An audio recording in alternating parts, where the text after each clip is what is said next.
Hi, I'm Steve Kainer with Hill Country Water Gardens and Nursery, and I'm going to talk to you today about how to maintain your aquatic plants during the growing season. I have a couple of plants with me today. I have a tropical water lily as well as a Montedavensis sagittaria here, which is a bog plant.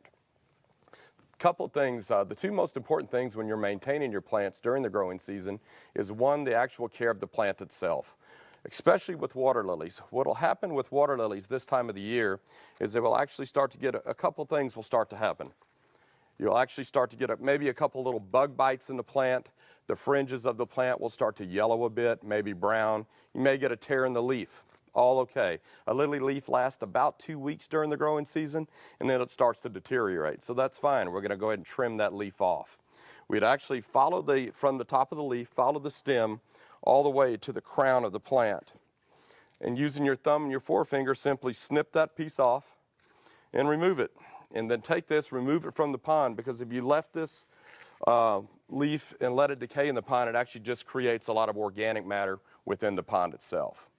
Probably the next most important thing you would do when trimming your plant is actually watch the blossoms themselves.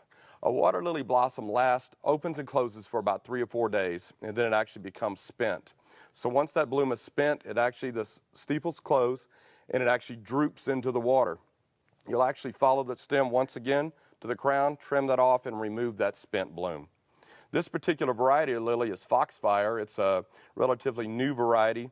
It is a tropical. You notice the serrated edges and the heavily mottled leaf. It's a really pretty plant. Now, the most important thing you can do for your water lilies during this time of the year is fertilize them.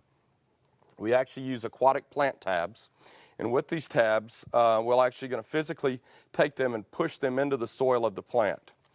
The rule of thumb is that you will actually use 1 tab per gallon of pot.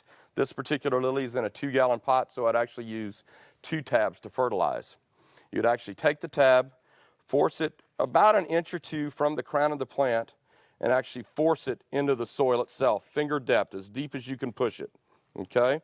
Actually close the hole behind it so the nutrients that are in the tab actually don't escape into your pond. I also brought with me today this Montedavensis sag. You'll notice this leaf has a tear in it. Eventually it will actually start to yellow and brown as well. What I want you to do is follow that stem all the way to the crown itself also, and pinch it off, or maybe use a pair of scissors, that's fine too. And also we're going to remove that from the pond. This is a 1-gallon pot. I'm going to use 1 tab to fertilize it. I'd actually do the same thing, take it in, force it in, finger depth, as deep as you can go, and you're going to be in good shape. And that's all I have today. For Backyard Basics, I'm Steve Kainer.